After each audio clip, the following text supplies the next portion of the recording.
Thanks, Kevin. Good to see you. You bet. Well, good afternoon. It's great to be here, and it's great to be able to share what we're doing in the company and the things that we have going on. We have a lot of change. Certainly we're embracing. But I am really, really proud that you came out and that we get to spend this time together. So I look forward to the day and the discussion. You know, my mission and purpose today is to really lay out for you where we have strength, where we have momentum, where we see growth opportunities, and absolutely show you, while this business faces some headwinds in our PC market, with the PC market growth and with the acceptance of Windows 8 in the marketplace, we have a full transition that's underway. In fact, we have an incredible transition that's underway. And we've got some incredible momentum and some incredible growth. And we see some incredible opportunities that I'll touch on today. So that's my purpose and mission for you today. Now, as we get into it, in an FY13 sense, I thought I'd also give you some more context around that momentum. There's a couple of things that you may or may not have pulled out or delineated in our numbers that I'll share. In the enterprise side, for last year, our enterprise agreement billings were up 13%.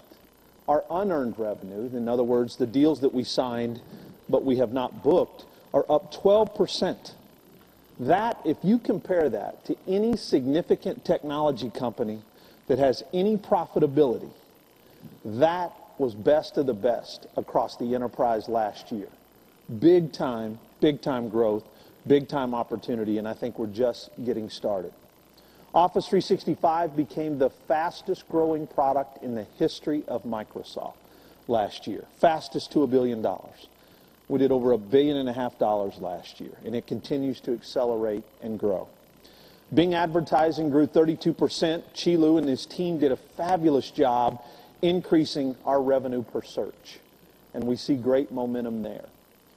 Double-digit revenue growth across SQL Server, System Center, Exchange, CRM, Lync, and SharePoint. Big drivers of the revenue growth and where we saw a lot of volume. Strong market share gains, ladies and gentlemen, across our enterprise cloud, and I'll share a little bit more context on that with you in a moment. SQL, Hyper-V, our virtualization product, Lync, and Xbox. Xbox became the worldwide console share leader last year, and we're very proud of that performance as well.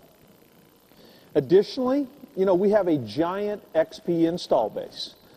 But guess what? We've made so much progress on that XP install base, it's down to 21% worldwide, and we have plans to get that number to 13% by April when the end of life of XP happens. This has been a major and multi-year initiative for us, and one that we've worked very hard on to make sure we can execute towards.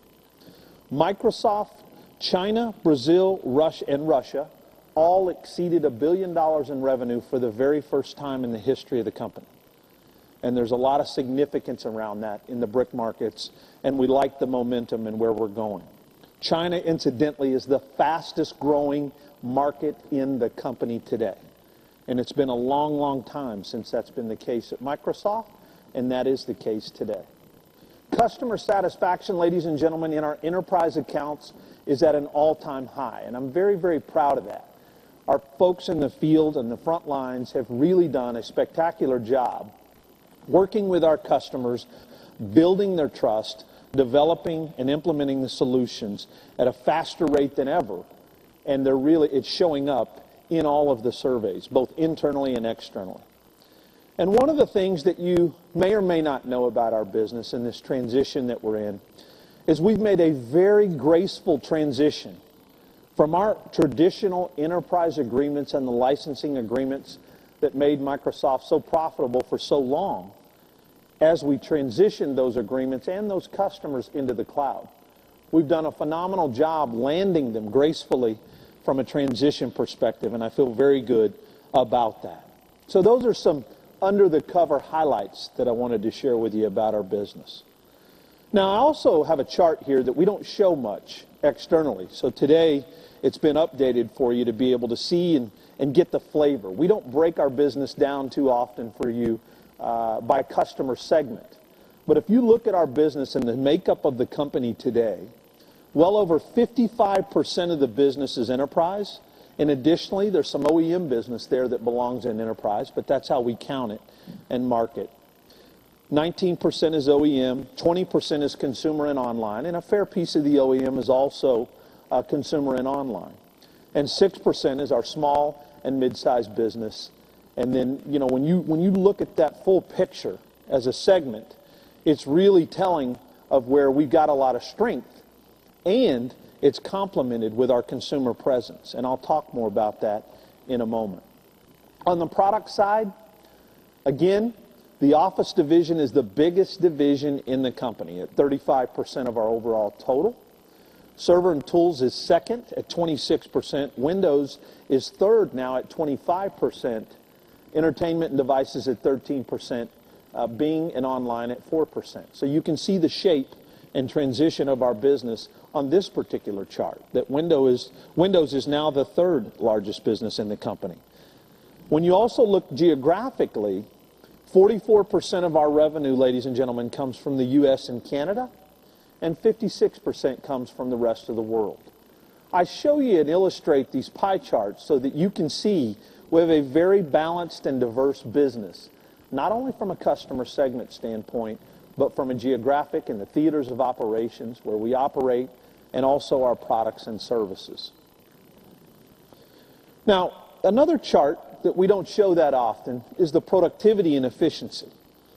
In the field, in our field sales and marketing group, we have around close to half the company sits in this particular organization that I get the chance to work with. And over the last several years, we've done some incredible things from an efficiency and effectiveness standpoint to continue to drive the productivity up in the field in a big way. And when you look at it and you think about that efficiency and effectiveness, that includes the headwinds that we've got with our OEM partners, with the PC market. We are still driving productivity increases in the field. And a big credit goes to the productivity as well as the solutions that our engineering groups are bringing to the marketplace. So efficiency and effectiveness has been alive and well here at Microsoft and continues to be as something that we're going to continue to drive going forward. Now let me touch on devices and services. You're going to hear a lot about that throughout the day. And let me tell you, from my vantage point, a few things about it. Devices and services, to me, doesn't mean that we're going to make all the devices. We want a healthy ecosystem. We absolutely love partners, and we want that open ecosystem. But it does mean we're going to make some of the devices and some of the hardware. And so you're seeing us get into some of that first-party hardware. And it also means that on the services side, that really the scale services that we have in the company are really in the consumer space. And as a result of having those consumer services, we're able to deliver world-class business services at scale, which we couldn't do otherwise, which make us a very, very fundamental competitor. And so when you think about the opportunity of these two worlds, I want you to understand that we see and know about the seams between hardware and software integration. We know that. That's been exploited against us in the past. But going forward, we've got a much different lens to be able to engage more deeply with our partners by having first-party product. And it is, you know, when we announced Surface a little more than a year ago, there was a lot of consternation, let's say, in the OEM channel. As a result of that consternation, today when you talk to the OEM channel, in most instances, they would tell you that the progress we made in 8.1, because we have a first-party product at Microsoft, is far superior to anything we've ever delivered from a hardware-software integration to our OEM partners going forward. And again, you're going to see that more and more of the seams within the technology and the hardware and the software are going to go away and dissipate as we get better and better and certainly continue to build our capability in this area. Now, there are 4 giant mega trends we see in the marketplace where customers are spending money. They're cloud, social, mobility, and big data.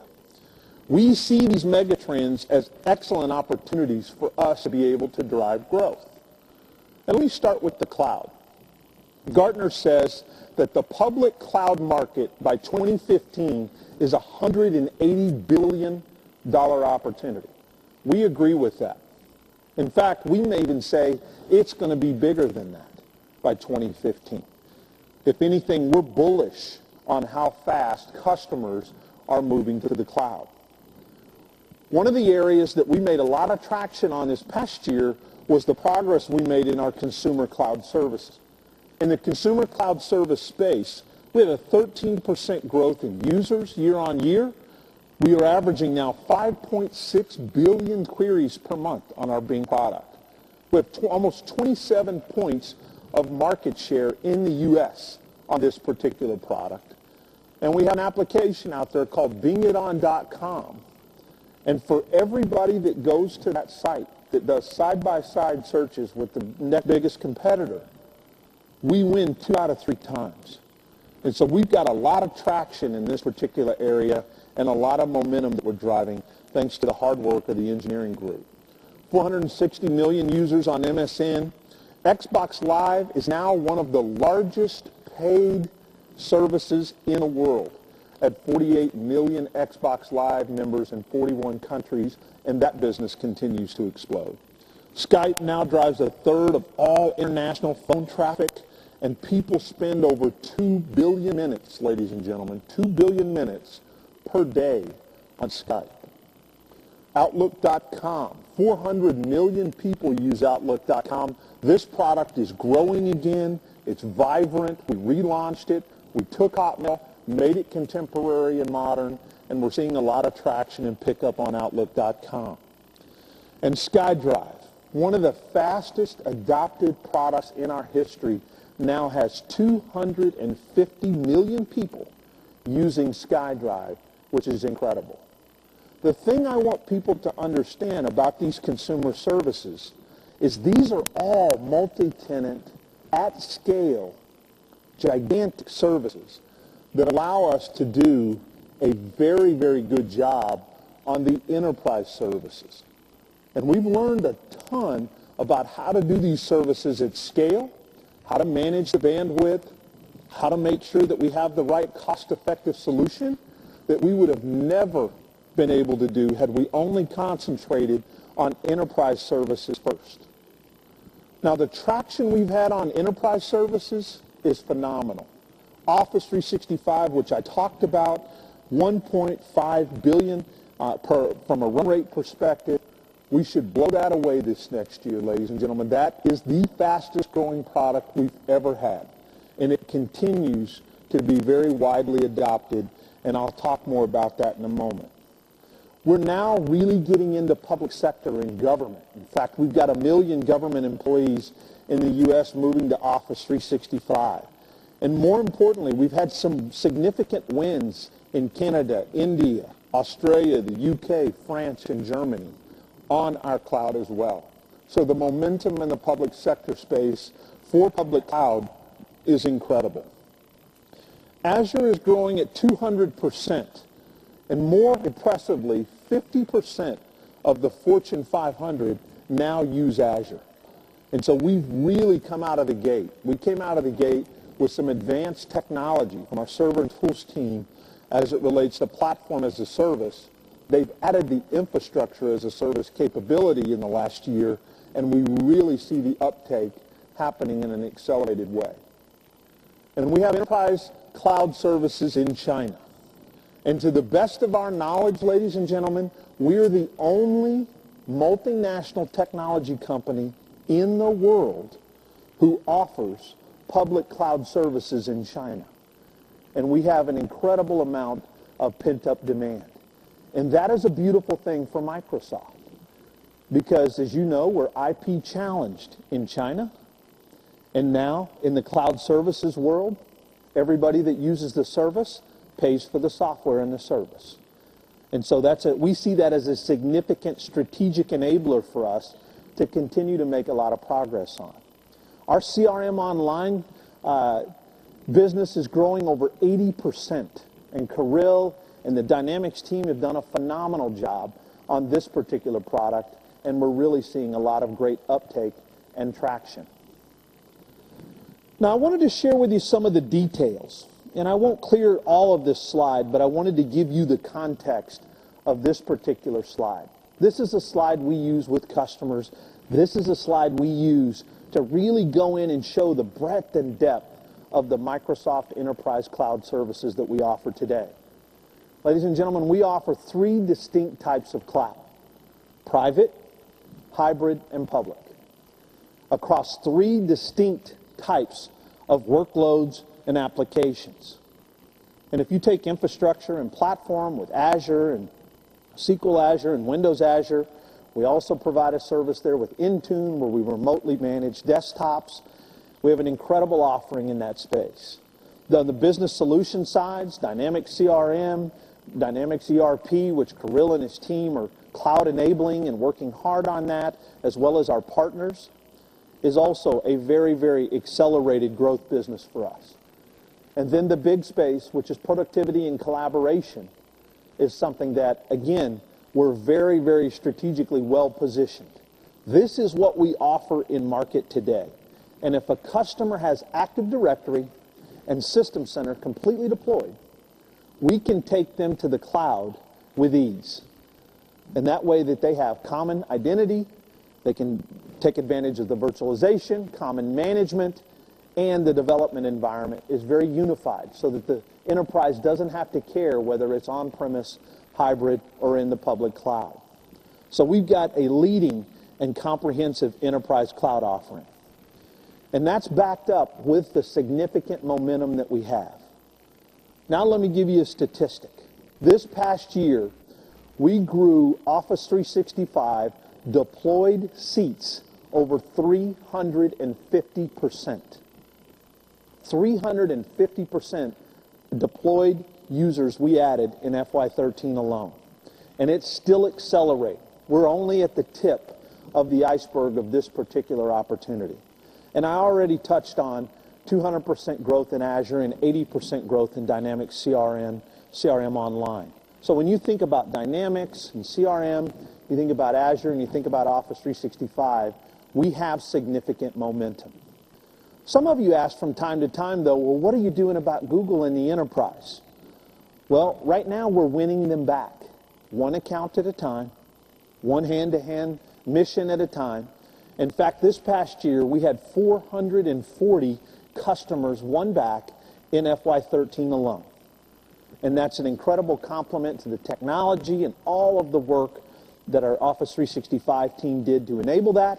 And it's a compliment to our people who have earned the trust of customers. Because it turns out that security, privacy, data protection, enterprise-grade cloud are very, very important to enterprise customers. And we don't think that's going to change. We only see that accelerating. And it helps that we don't read people's emails and snoop their Wi-Fi and those type things, because it gives them comfort to be able to invest in our solution. But that's something, again, from an enterprise perspective, is very, very important for us to continue to drive that. Now, here's a slide you've never seen before, because we get a lot of questions about this transition to the cloud. You know, really, is it underway? Well, I took 4 actual accounts. You can see there. A business technology consulting company, a car company, a global electronics company, and an entertainment company. This was our Microsoft enterprise revenue before they went to our cloud. After our cloud deployment, this is our revenue opportunity. You see, Microsoft has never been considered a mission-critical IT provider, service provider in the enterprise. Today we are. That's the new Microsoft. The new Microsoft says we're getting a much richer and deeper share of wallet, ladies and gentlemen, from those customers who go to the cloud with us. And we see this over and over again. So we have a great opportunity to be able to leverage that. and continue to leverage that. And you've got both Office 365 and Azure accounts so that you can see the full assortment of our offering in the marketplace. We think this is a tremendous opportunity for growth and upside. I also get a lot of questions, well, what are you doing about private cloud? How are you really competing against a really good competitor like VMware? Well, you know what? We started with 0 share. I love this chart because in 2008, we had nothing. We were absolutely at 0. If you look at what's happened really in the last 7, 8 quarters, it's been an incredible shift of what's happened. VMware peaked its share at 54%, and they're down to 52.4. All we've done during that time frame is go from 22 points to 30-plus points. And we're just driving and winning share, according to IDC, every single quarter. And we're just going to keep doing that. I mean, we're growing at almost 3 times their rate today for 2 reasons. Ladies and gentlemen, we have better technology. When Windows Server 2012 came along and the new release of Hyper-V, the product group gave us a better technology platform to be able to go in and win this business. And as a result of that, great technology, we also have a better value proposition. We're about 1/3 the price. And so when you think about better technology and a better value proposition, it really is a powerful formula to continue to accelerate the growth. And we're going to continue to drive that. Now, the second big mega trend I want to talk to you about is social. And specifically, I want to talk to you about enterprise social. If you take the market of just unified communications and you take CRM, you take those two together, we see it as a $38 billion opportunity, according to Gartner. And that's a huge, huge potential for us because we have a lot of assets lined up in this space. When you look at what we've got to leverage and lean on in the enterprise social space, 2 out of 3 information workers worldwide use SharePoint today. 85% of the Fortune 500 use Yammer. And the Yammer paid networks, a wonderful company that we acquired a while back, the paid users on the Yammer network last year grew 200%. 90 out of the Fortune 100 are using Lync, and Skype is still growing like crazy. 300+ million Skype users, and now that we've integrated Lync and Skype, and I'll touch on that in a moment, it's an incredibly effective scenario that we have to be able to take enterprise social to the next level. One of our biggest assets certainly is Active Directory. And the ability to put Active Directory in the cloud gives us this incredible opportunity that we have on identity and management and single sign-on and all of the things for provisioning of the cloud and enabling of the social enterprise. Now, when you think about in the unified communication space, what we're able to do with the Lync business and the Skype business, and Tony Bates formerly and his team have done an incredible job bringing these things together. Lync is a $1 billion product. Skype has 320 million users. And in addition to that, you might not know, Skype by itself grew connected users last year 30%. That's an incredible number. And it's only accelerated since they became a part of the Microsoft family. And the ability to take Lync and Skype, now Microsoft is shipping more enterprise voice lines on unified communications than any other technology company in the world. And we're just going to continue to drive and leverage that opportunity. Because SharePoint as a product, ladies and gentlemen, was extremely powerful behind the firewall. It was formerly the fastest growing product in the history of Microsoft until Office 365 came along. With the new release of SharePoint, we not only do a great job behind the firewall, we also built hooks in the product that allow external data feeds from LinkedIn, Twitter, pick your favorite social mechanism. You now have the ability to get internal and external data feeds to be able to exploit the capability. And when you put it together with CRM, Lync and Skype, Yammer and the integration of Yammer into SharePoint and Office 365, we've got an incredibly compelling story as it relates to social in the enterprise. And one piece of social that I had to touch on here because it's so impressive is in the Xbox Live space. 48 million users, as I said, in 41 countries. A couple of stats you may not know. 42% of the Xbox Live subscribers in the U.S. now watch 30 hours of digitally distributed TV and movies every month. And also, we're proud to be able to report now nearly 40% of the Xbox Live audience in the United States is female. That's a giant change from when we launched our platform. And Xbox delivered over 18 billion hours of entertainment globally in 2012 alone. And we're excited about the upcoming Xbox One launch. We believe we've got an incredible offering with Xbox One as it relates to multiplayer experiences and services. It's going to give you, we've wrapped a lot of entertainment with the product as well, and we believe we've got our strongest game lineup, and the external pundits say it as well, that we've ever had to be able to offer the company. So we're excited about the potential of what we can do with Xbox and Xbox Live from a social perspective.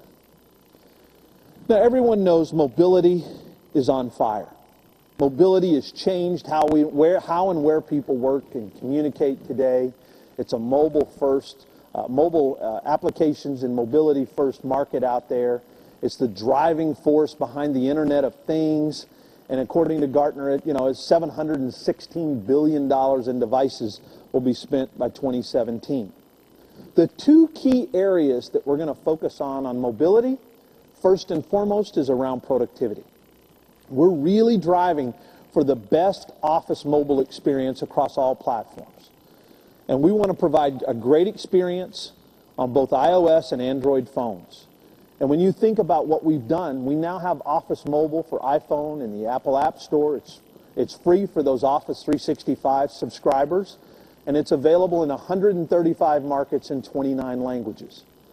Office Mobile for the iPhone lets you view and edit across Word, PowerPoint, Excel, and you get the similar experience to what you get on a Windows phone. And we have Office web apps available for iOS, high-fidelity document viewing in Word, Excel, PowerPoint, and OneNote on the iPhone, and we have some viewing and some editing available on the iPad. And so we're continuing to work through how to bring and be the strongest productivity player across all platforms, including iOS and Android, in the marketplace. The second big area that we're focused on in mobility is we want to be the leader in mobile device management. And with the new release of System Center, we not only manage Windows devices, we also manage iOS and Android devices really well. And wrapped with Intune, we have an incredible story to be able to bring mobile device management to a whole new level across all devices. So in the bring your own device world, we have a great solution with System Center to be able to help enterprises and businesses really and deeply manage all devices. You know, we have a great release with Windows 8.1 coming out, and I wanted to touch on that for just a moment. In 8.1, we've got some incredible enterprise features. We've got tremendous IT controls built into 8.1. We've got the ability to do remote data business removal. We've got open mobile device management available, so you no longer have to have a server at your enterprise to be able to manage the mobile devices. We've got direct access, which require no separate VPN to be able to get into the network. We've got something called Workplace Join, which is very exciting. The ability for someone to show up at work with their own personal device, for them to be able to use Workplace Join, for the enterprise to be able to control the business data on that personal device. And in the event that employee leaves the company, loses the device, the corporation, the enterprise, has the ability to remotely wipe and clean the business data only on that device without touching, harming, or impacting the personal data. This is powerful. In fact, we had 117 of our largest CIO customers here this week at our Global CIO event.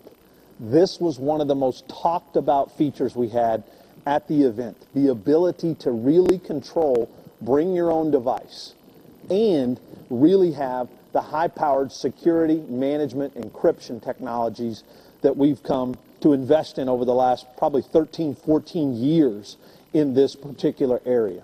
So I'm very excited about our device management strategy. We've also made some impressive progress as it relates to Windows Phone. The one thing we know about Windows Phone is when people use it, they really, really like it. In fact, we won a lot of surveys this past year on the quality of the experience. And yes, we're proud of the fact that we've now scratched and made progress to be the third largest selling smartphone OS in the world. Now, we're a distant third, so we got a lot of work to do there. But we're making progress and continuing to innovate in a giant way. When you look at some of the progress we've made globally, Latin America up 900%, India up 400%, China up 300%, Asia Pacific up 300%, Middle East and Africa up 700%. Again, the momentum in the marketplace, particularly outside the U.S., is accelerating for us. And we're going to continue to double down and leverage that. And one of the things that we're very excited about is the capability that Nokia brings to the company. Not only do we have an impressive lineup of devices, the 1020 at the high end, which has a 41 megapixel camera. It's the best smartphone camera in the world, all the way down to the Nokia Lumia 521 that is really selling well from an opening price point perspective in emerging markets. This past week, we launched the Nokia 925, where we got into metals, and Nokia got into metals, and it's available here at AT&T. It's our thinnest and lightest offering. It's a very, very impressive phone. And so the capabilities that Nokia brings with us on distribution, supply chain, the ability to continue to leverage the economies of scale that they bring, we're very excited, pending regulatory approval, of the potential and possibilities of this particular acquisition. But I also want to stress the fact that we remain very open with our phone system, and we have phones available from HTC, Samsung, Huawei, TCL, Alcatel. We want to continue to have that open ecosystem, and we're going to continue to provide that because we believe that's an important part of our offering going forward. Now, for the holiday, a lot of questions have been raised around what about the tablets? What about the devices? This year, we've got a very impressive holiday set of devices coming out from our OEMs. And I got to tell you, I haven't been as excited as I am in a very long time around Haswell and the potential for Haswell devices and Bay Trail devices and what they can do in the marketplace. Haswell from Intel gives us the capability to have a fanless device on an x86 platform, which means thinner, lighter, better battery life. And so that is going to open up a whole plethora of new devices, new styles, new form factors in the marketplace. And again, we're very excited, from tablets to 2-in-1s to affordable touch notebooks to ultrabooks, all the way through the big all-in-ones out there that you see. So we're working hard with our OEM partners across the board to bring the very best devices we can to the marketplace. But to do that, we've got to improve the retail buying experience. It hasn't been what any of us would have liked. And we've got a couple of rollouts going on right now in Best Buy and Dixon's that I'll give you a little color on. In the Best Buy stores, we've done 200 stores so far. And we're absolutely seeing an increase in the Windows device category after we reset this store with the Windows Store. And all of the learnings that we've gotten from our physical stores, we've cranked into how to do this extremely well within the Best Buy store. And the ability to get that synergy and make the Windows PC buying experience, the Windows tablet buying experience, the Windows phone buying experience, get that to a whole new level is what we're allowed to do with this new format. And I encourage you, if you're in town, the Best Buy here in Bellevue is reset. It's one of the 200, and you should check it out. We're also doing something very similar in Dixon's and working our way through the key retailers around the world to really figure out how to improve this in-store experience and be able to become much richer and certainly much more impressive from a device buying experience standpoint. The last megatrend I'll touch on is big data. IDC claims this is a $24 billion opportunity by just 2015. We would agree with that. Our big data assets line up like this. SQL, certainly at the heart. Double-digit revenue growth, which I talked about. SQL Premium, which was the next item on that particular chart, because everything just went black. I'll continue on. SQL Premium really is another one that's growing extremely well in the enterprise. And so we see a huge opportunity there. When you look at our big data assets, and you think about big data and what we do with big data here in the company, the ability to take and bet on Hadoop is at the heart of our big data story.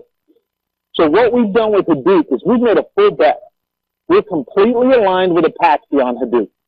So as Hadoop evolves and changes, the ability to be aligned with Apache on that is something we offer that a lot of companies don't. The second part of the big data story that I'd share with you is the ability to have Hadoop run on Azure. And being able to take Hadoop and run those clusters up in our cloud is something that we're really proud of. The third thing I would tell you is we've got something in beta right now called Power BI.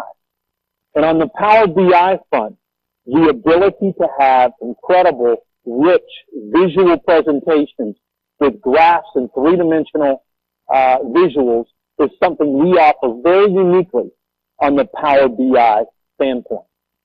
So when you look at the opportunity across big data, we think we're very uniquely positioned with SharePoint, with Excel, with SQL, and with the offerings that we've got in market, because we also have a parallel data warehouse SKU available as well. We think that really gives us a very nice way and ability to really get into it. So across those four mega trends that I talked about, cloud, social, mobility, and big data, we see ginormous growth, if you will, and big capability to be able to position ourselves for the future. We have strong momentum, ladies and gentlemen, with the cloud. Very strong. We also have an opportunity to rescope and reshape ourselves. Because when you think about this transition we're going through as a company, where we have some businesses that aren't growing like they once did, we have other businesses that are accelerating in growth. Those are the ones we're doubling down on as we glide past some other business. And so we're really at the heart and center of that transition. The other thing I would share with you is, as a company, we historically measured ourselves on the growth of PCs. And the PC growth this year, I think IDC calls it at about 308 million devices. That was the historical lens that Microsoft was viewed both externally and somewhat internally for many, many years. In the new world, when you add up the PCs and the ultramobile, the tablets and the phones and the embedded devices, we actually see that opportunity much different. In the devices and services world, the opportunity is really around 2.7 billion devices by 2015 or 16. So we go from really benchmarking ourselves and having an opportunity to participate in 300 million devices to almost 2.7 billion devices. That's the power that we get on being in the devices and services business. And so when you think about the opportunity, we see it as an incredible growth opportunity across those four trends. The last thing I'd share with you is that in FY14, we have a phenomenal launch year ahead. You know about Windows 8.1. You know about Xbox One. We've got new releases of Office, new releases of Office 365, new releases of Bing, new releases of Azure, new releases of Windows Server, new releases of Dynamics, new releases of Windows Phone. All across the board, our portfolio in FY14 has grown incredibly over the last year. So we had a great launch here in 13. Guess what? We've got an equally impressive launch here in 14. So the prospects here, again, as we transition this business, are really, really bright. And I'm very, very proud of the progress that both our engineering teams have made on our product, as well as the field teams have made delivering a lot of the functionality and capability to be able to get and grow market share in the marketplace.